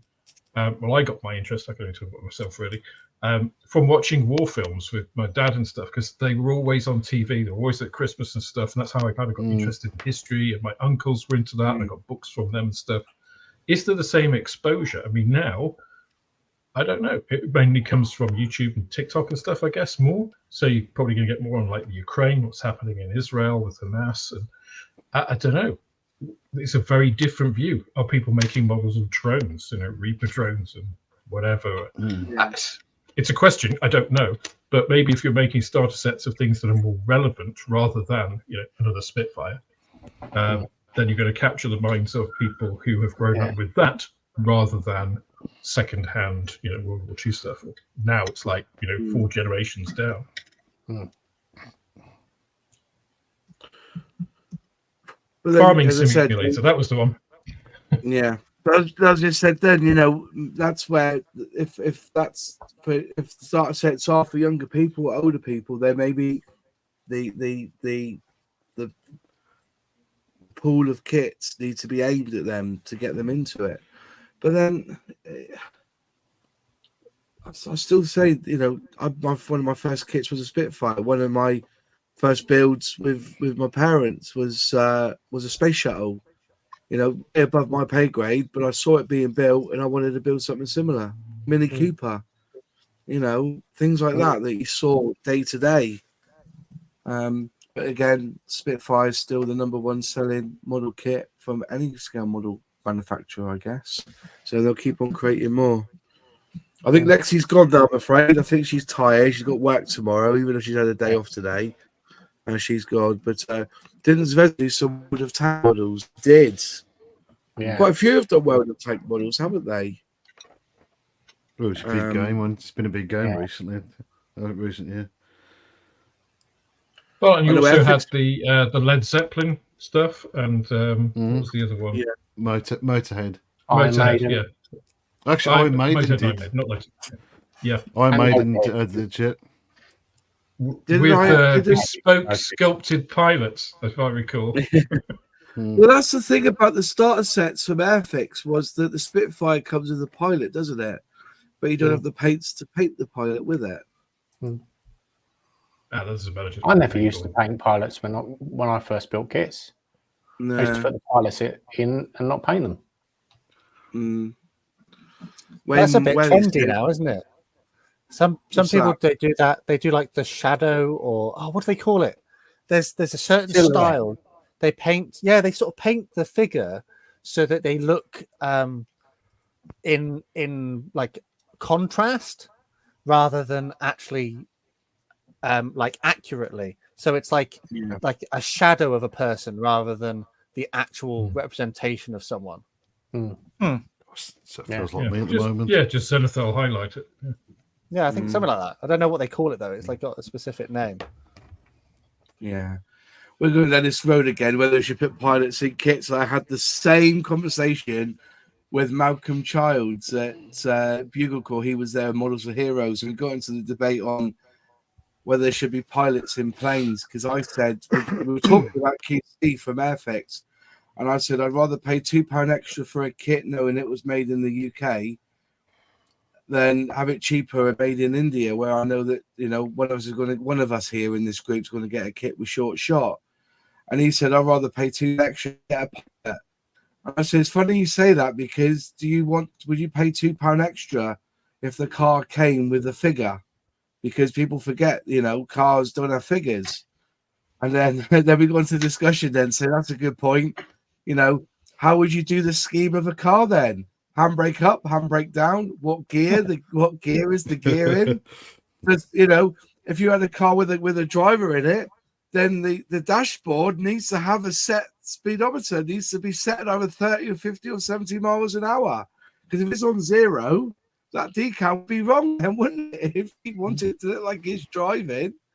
We've opened up a can of worms here, Malcolm. Oh, it is a can of worms, that. You're missing the one important, but you need a set of keys.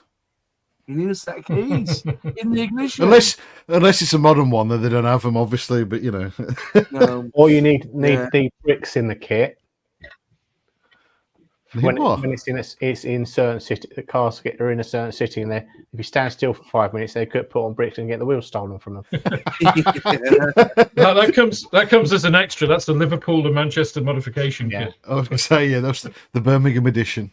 or possibly Yeah, somewhere around places around here. I lived in a town called Skelmersdale, and there's not a single traffic light in Skelmersdale. There's subways, but every single junction had a roundabout. And they always used to joke and say the reason they didn't put traffic lights in it, but they had roundabouts, was if you stopped too long at a red light, you'd lose your wheels.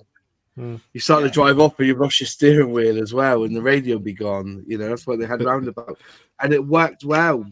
Traffic lights are the bane. It really is. If every town got rid of traffic lights and just had roundabouts. Oh, do you know what? I don't know. Every time I go to Telford, it pisses me off because they love roundabouts around Telford. Yeah, but they put traffic lights on the roundabouts. Which makes it there is a few. There is a few, but there's a lot more roundabouts with nothing on them. Yeah. There'll be no end to this and a diorama. How close to the car in front should it be? Yeah, it could go on and on and on. Depends where you're modelling it, you know. Yeah. Didn't Airfix 132nd cars come with a driver? They did, and they did the beach buggy, the Jaguar that they released. 420 DB, yeah. So, yeah, it's Monty's Humber came with a figure. Roundabout. The Gannet comes with 3 figures. Yeah. Moz, Sully, and Dale, don't they? It does actually come with the figures that they showed at the show, did it? Yeah. Yeah.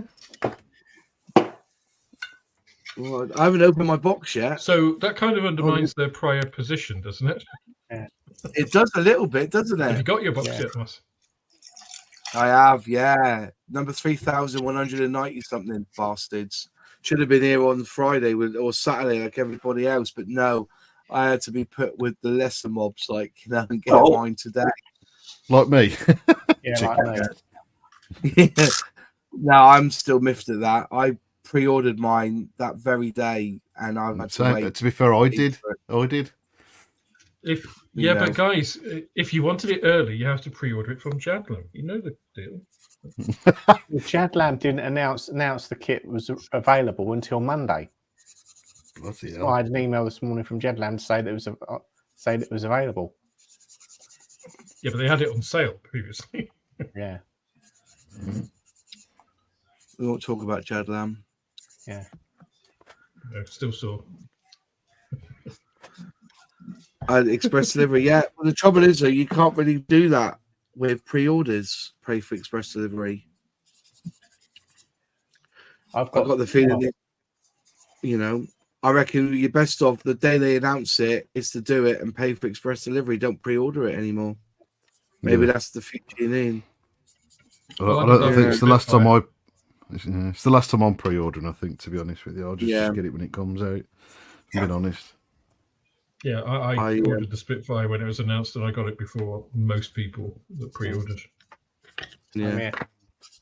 See, to me, I mean, it might be different with certain companies, but to me, pre-order usually means you're going to get it just a little bit earlier than the rest. Right.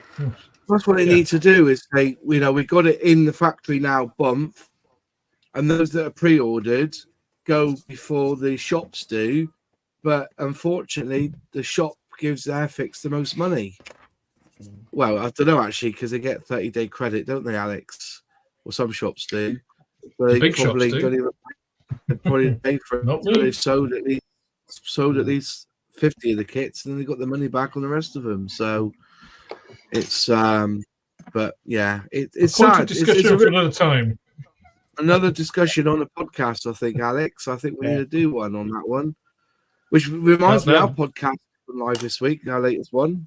Yeah. That would need to be heavily edited, Moss, I can tell you. We should get others on. Well, we should get Lexi on as well while we do that one, because she could be like the judge, you know, what they call it, the arbitrator. The arbiter. The arbiter. Pre-order we should usually. get John. Go on. So I was going to say we should get John Alec, because his voice is so calming, like we couldn't be angry. So what was it like? If he says calm down, we'd be like, okay. Yeah. All right, calm down. I'm down. I really Yes, don't John. know why Airfix don't offer us YouTubers and forums the kits a few days early. Gets the interest up. Well, we've had this discussion. It's the situation with the ME410 has opened up a few wounds, and we've had discussions. And as I said, I see how it all. I know how it all panned out. I'm happy with the explanation I was given. There are certain people that aren't. But then again, you know, I look at Airfix with pink glasses on, and I'm an apologist of Airfix, so I can see. But I don't think that will ever happen again under somebody's watch anyway. So we will wait and see. But yeah, it's you know, my thing is that when a kit gets announced, I have a review out within days, and the last 2 or 3 I've not had that opportunity because it hasn't worked my way. So but it's all right, I'll get him out in the end. I just don't have that exclusivity. Well, none of us do, because it's out there. So most of the shop actually goes direct to customers. Hornby trade warehouses tend to always keep running out. I don't know how it works. I think that's a question. If we ever get Dale on here, ask him how it works. I suppose we'll have to get Dale on an Airfix and Chill. Maybe do an Airfix and Chill lunchtime and have Dale on. And I think Benedetto needs to come onto that podcast that we do as well, Moss. Who's that? I think Benedetto needs to come onto the podcast as well. He's done more than us. He can back me up. Yeah. Where's he based to? He's based in the southeast, isn't he? Is that right? But you work at a model shop down by Kentway, isn't it, or somewhere? Hampshire, I think. Cambridgeshire. Yeah. Well, it's a subject for another discussion. But you know, it's it's one of them, mate. One of them. Right, star sets. I think we've got to the end. Not really. Some auctions. Apparently, want some auctions tonight, so I better do some auctions, hadn't I? Sussex. That's right. God. I'm gonna pop in and see him at some point.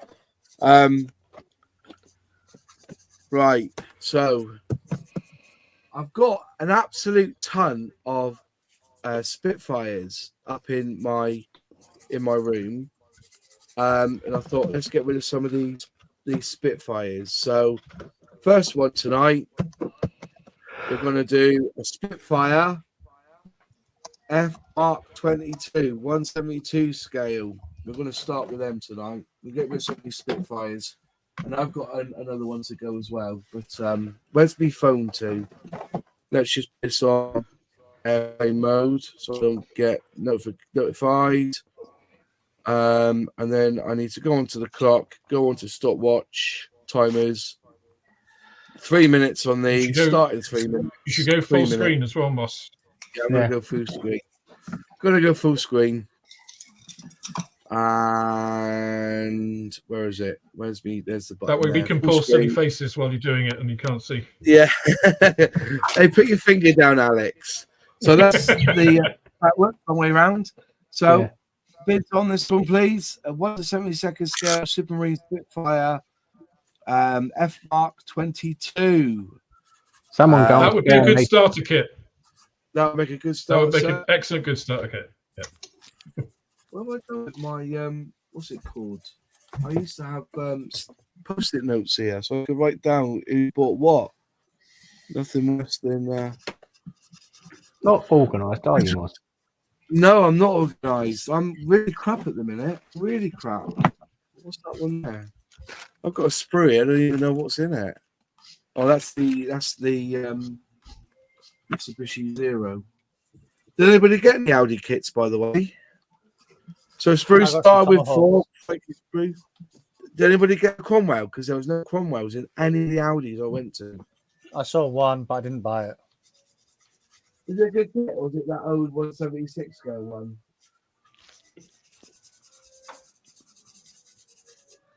To use my karaoke pad on the back of my karaoke pad.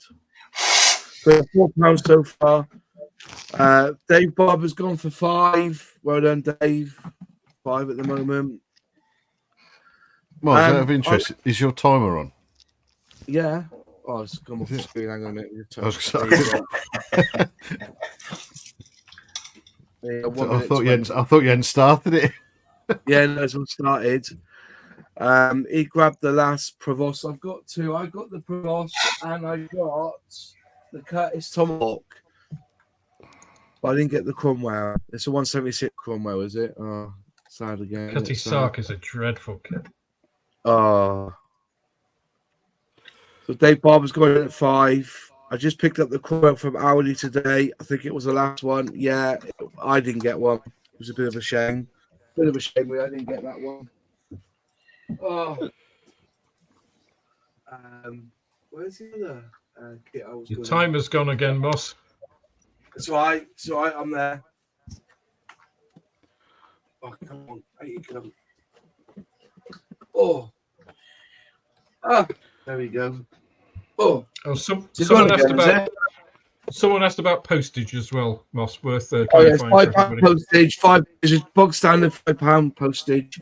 9 seconds left, 8. So you want to bid now. So you got £5 so far from Dave Barber. £5 postage as well. But you only pay it once because I fit it all in one. There you go. Dave Barber won that one for £5. Marvellous. Good job. Stop it. The noise. Cancel. Right. The 3-minute one. 3 minutes on this one. So Dave Barber won that one. This is an old kit. I must make sure it's all in there, actually. I didn't check. I think it's all in there. Make sure it's all in there, actually. This is crap tonight, lads, isn't it? Yeah, it's all in there. It's not bad Spitfire, to be fair. Yeah. So this one here is the Spitfire Mark 172 scale. The original this was, isn't it? It's one of the originals. I think it's all the bits there. sort of second or third tooling, isn't it? Yeah. All the bits are there. It's an old what's it? Yeah, this is crap, isn't it? Why won't it stay on the screen? So 2 bits of plastic, 1 canopy, 1 vintage, instructions. Oh, come on, you get. And canopies in there as well. And the decals aren't too bad either. Basic decals. But yeah, I thought I'd get rid of this one because I had this one in there. There's the canopy there, all in the box there already. So there you go. Spitfire Mark 1, one of the original toolings. But I'm just gonna go. I've got one good one tonight, which I think is worth a few quid. Which I'm gonna show everybody. I'm trying to get with some of these Spitfires. Vintage Classic. Vintage Classic, it's called. Vintage Classic. 125 left on the clock. People bid late anyway. They don't want it. I just thought I'd get rid of it. Oh, that's the proper 1957 Spit, is it? Is that 1957, is it? No, I don't think it is. I think it's more recent than that. More recent than that, is it? I think Airfix have had about 3 or 4 different Spitfire Mark 1s in 1/72 scale, and I think that's the most recent version before the 2010 tooling. Oh, right, okay. Screen. How do I make the screen? Yeah, that was a new box in 2008, according to Scalemates. 2008, is it? But that's when tooling... just after Humber. My 41 seconds on this one. This time is crap. I have to get a proper big timer, aren't I, on the screen or something? Ah, okay, it's not that one. It looks like the old box art. It is the box art. 1975. Oh my gosh. 1975 tooling, that one. That's an old one, that. Like 22 seconds left. No one's going to bid on this one, I guess. So I'll give you £3 for it when I see you next. Yeah, you can do that, mate. You can have that for £3. If no one else bids for it, I'll have that for £3. You know, I'll even drive it up to you one evening because I want to come visit you anyway at some point. Right. Next time we go to, that's it, all done. That one's finished with. That's good. We'll get rid of that one. Nice. Get rid of this one. That's £3 on that one from Matt. I'll give that one to you, Matt. You'll have to remind me though, because I'll forget. Yeah. Hang on. Yeah, Matt, give him all the coppers. Yeah, I will. Yeah. I've got way too many Spitfires as it is. Right. Stop that.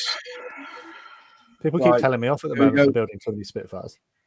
This one's interesting, folks.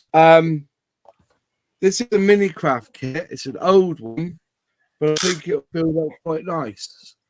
It's the first steam locomotive. Okay, it's a weird scale actually. It's 138. 138 scale. And it's like one big sprue. It's all steel sprue. Comes with a base as well. Comes with some metal bits in it as well. So, and then there's the other box of sprues. It's like coal there. You get a base of it. There's no decals in this one. All right, it's just a bog standard, nice build, mini kit, mini craft. If nobody wants it, I'll keep it and have a go. But so it's through and good. Gone for a 5 on this one so far. I think I paid £35 for it, £40 for it about 2 years ago. Wow. From a dealer. They're the rarest rock and roll shit these are now. I don't think you can buy them anymore. But it is a lovely kit. But what's Minicraft then? Because this must be 1980s.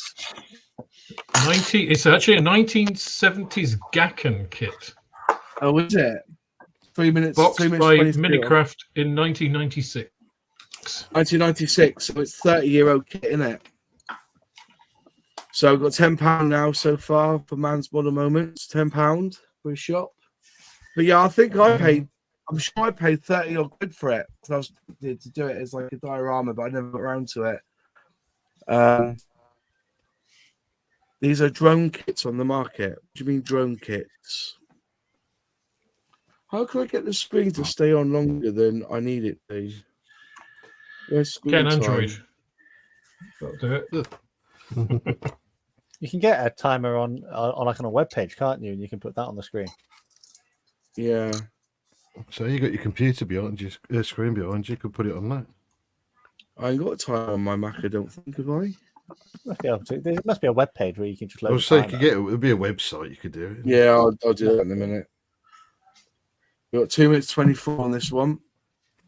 But yeah, so as I said, I'll pay money for it, but I'm never going to build it. So if anybody wants it, they can have it.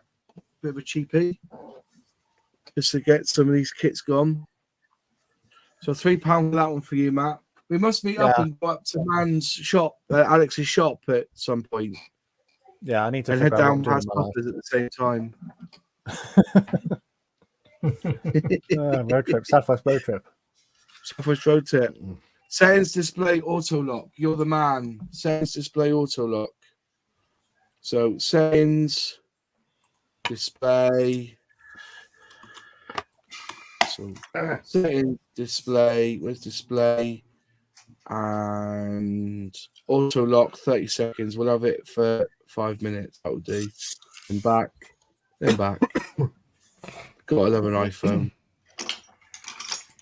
Oh, guys, that kit's worth more than £10. Thank you there. So we've got £10 here at the moment for this one. So it's definitely a few quid there. To build it, I reckon that would be a lovely diorama, wouldn't it? Mm. It's a really interesting kit, yeah. These bits here are all metal, by the way. Them bits there are all metal. Oh, there we go. 15 from Celtic West. Celtic West got 15. 15 on that one. I've got a cracker of a minute of a minute you're all going to love. But hopefully, I was going to get some good money for it. It's like, 20 for Mans. I love a good battle. 30 seconds left on the clock. Oh, weird. Okay, fair enough. Weird. How much for the Trafalgar mod? Have I got a Trafalgar? Have I? Where's the Trafalgar? You're taking the piss. He doesn't even know what he's got. Where's the Trafalgar to? 10 seconds. 10 seconds. You want to bid now? What's your folder? Have I got your folder? Help me for that. Submarine. Submarine. There you go. So then, man's got it for 20 quid. Man's got it for 20 quid. Fair play, fair play. Close that one. Right, start this one again. Add it to my tab, Moss. Add it to your tab. 120 now, that will be. Right. Yep. Another Academy Minicraft Space Shuttle and Booster Rockets. Okay. This one's lovely kit again. Made in it's Republic of Korea Academy Model Company. So inside the box, you've got the kit here to build it, but they've also added some metal bits to it because apparently there's a way you can light up the rockets.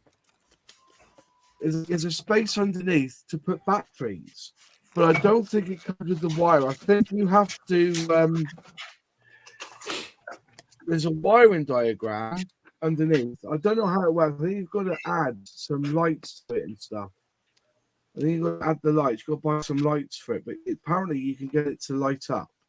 Apparently, but they're not in the kit. I've looked. They did come with the kit when I bought it, and the kit was sealed. So don't question me on that. But it's the Space Shuttle Orbiter, and it does come with all the names you need: Atlantis, Columbia, Discovery, Endeavour. The only one it doesn't have is Challenger, because that had blown up by that point, I think. Or Enterprise. The Enterprise never had a booster on it, did it? It was retired. Yes, Wasn't it? it Never had the booster. It was never put on a booster. It was. I've seen photographs of the Enterprise on the booster because they were doing. It was never launched. It was only ever launched off the top of a plane. No, Wow. the Enterprise was put on the booster for the ground up tests. Basically when they were lining up all the gantries and everything. So they lined up the Enterprise on the launch pad. Yep. Yeah. But you can get some light for it and you can have it so it lights up. But anyway, so unfortunately that's not in the kit, but it never came with it. I think it was like they give you the plastic and the little bits. You have to do the rest of it. But no bid so far on this one. But I don't think no bids. But yeah. Space Shuttle with rock. So if anybody wants to bid on that, it's a lovely kit. But I think I'm a bid of 15 on that one, actually. I've been wanting that kit for a bit. You want to put 15 on it, do you? Yeah. Oh, I put a 5 on it. At least we got a bit of a war going on. So Femis has got 15. All right, then. I wasn't sure if it was going to post under mine or both of ours again. So yeah, I don't know. So anyway, Femis wants to fight back. Yeah, I think it'll be a good little build. I don't know whether you can have it open or no. I just think it's on the booster because there's a picture of it on the side with it open, but I don't think that's got the bits in it for that. I don't think. So 15 so far on this one. 1 minute 30 to go. Oh, Nigel's popped in for 10 minutes. Oh, Nigel, you all right, my friend? Oh, Nigel. There you go. Morning. Hey. Morning. So yeah, 15 quid so far on this one. So anybody wants it? I think it's a good little kit. Now, Femis has got it at 15 at the moment. 1 minute 15 to go. How are you, Nigel? How's little Jess? She's okay at the moment. Yeah, thank you. She's but my mum's not very well now either, so life's a bit at the moment. Yeah, I get that, mate. I'll be back with you in a minute. I'm just going to put it back on live on big screen a minute so I can keep pushing this one. It's the last one tonight, this one. Last one. Femis has got it at 15 quid at the moment. 15 quid. 39 seconds left on the clock. Been needing me to get some more space models, so Yeah, I built it years and years ago but it didn't have all the it didn't come with the boost, the bit on the bottom anyway. Not a bad little kit. A little bit of filler required, but not a lot. So 70 seconds left. Currency at 15 quid. Those who have won something tonight, please email me and I'll sort out shipping this week. All right. Not buying my own kits, Wayne. No, not at all. 2 seconds. 1. There you go. Ferris has won that one then. Brilliant. That's done. Sorted. There you go. A few. I'll get some more next week. So if anybody else wants to bid on some of my kits to get rid of, that's fine. I did think of putting some on Vinted because Vinted's the new place to put model kits on. So if I do put some on Vinted in the next couple of weeks, I'll let people know they can buy them from Vinted because that way you sort out your own shipping and you can pay for your own shipping. So I recently built the wiring instructions. Right. Okay. I am, mate. All right. How's you anyway, Nigel? Thanks for dropping in. All right. Thanks, mate. I come in because I want to have a chat to you after. Oh, do you? What do Vinted charge? Are they cheaper than eBay? Yeah, oh, fucking hell, mate. Vinted, if you want to buy model kits, buy them on Vinted now. I'm telling everyone. So, right. So, with eBay, as you know, I'm an eBayer, they'll take between 12 and 15% of the final monthly fees and the postage fees. You need to promote your listings now for 2% minimum, 2% on the promotion. You set your postage and then you send it, you buy the label and you send it. If that something goes wrong, it's on your head, you have to cover it, okay? Vinted have shaken it up. So say I want to sell this for 20 quid on Vinted, I will get the full 20 quid. The buyer pays the premium. So at 20 quid at 3p or 3%, there's an extra 60 pence on this. So they're paying £20.60. They also pay the postage. Now you can set it up to use all 5, every Hermes, DPD, the lot, or you can set up just the 2, which is what I do, which will be in post and Royal Mail, and then you set the price. So what happens is they then buy it. Once they've bought it, Vinted give you the label to put on the parcel. Once that parcel is scanned in and goes off, it's their responsibility. So if it gets lost, Vinted pay out. You keep the money, Vinted pay out thing. It's shaking up everything. I'm buying kits with Vinted. Fuck eBay when it comes to model kits because there's no profit in kits anyway on eBay. I make money on vintage and antiques anyway, so that's buy and buy. So I use eBay for that. But I recommend anyone to start using Vinted. Even though I'm an eBayer myself, if it comes to you want to sell model kits, put them on Vinted because what you sell them for is what you actually get. It takes about 9 to 12 days to get the money in, but because the buyer has paid the postage through Vinted take on the responsibility. So if there's a delay in tracking or something, delay in getting there, there's tracking issues, Vinted cover you. Whereas eBay, because we've had to buy the postage, it comes back to us and bites us on the ass. Right, you're screwed. The only thing is, though, you can't do it as a business, which is why I'm not on Vinted as a business. You can only be private. And their search is crap. So you type in, you've got to be specific. So if you want Airfix scale model kits or Tamiya, comes through, right? But if you're just looking and browsing saying Airfix armor, there's no point because you won't find it. It will just show you Airfix kits. But I recommend using, if you want to start selling and buying kits, do it on Vinted, mate. Forget eBay. eBay has lost its way, but you are protected.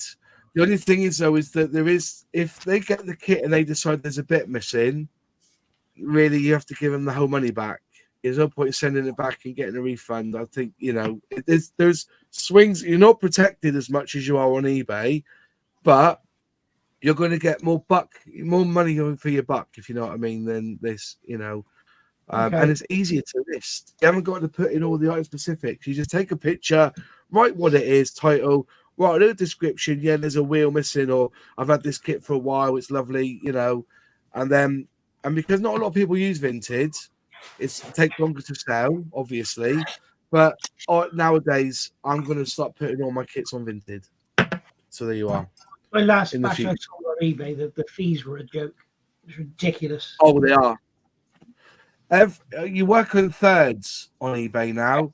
So Yes. the product is a third, profit is a third, your fees, your postage, your packaging, all is the other third. So if you sell a kit for 30 quid, you're lucky to get £10 for it if you bought it for 10 quid. I If you saw know the what I kit mean. for 120 and I got 87 quid. Yeah. Yeah. Fucking ridiculous. You know, I'm one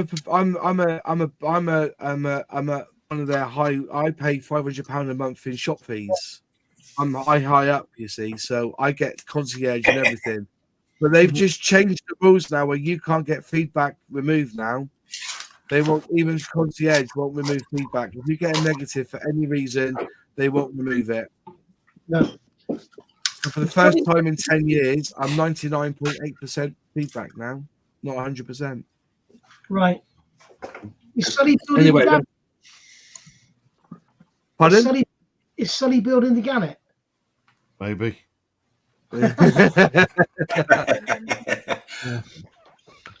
No. Anyway, folks, we're going to call it a night tonight anyway on Airfix and Chill. Thanks all for watching.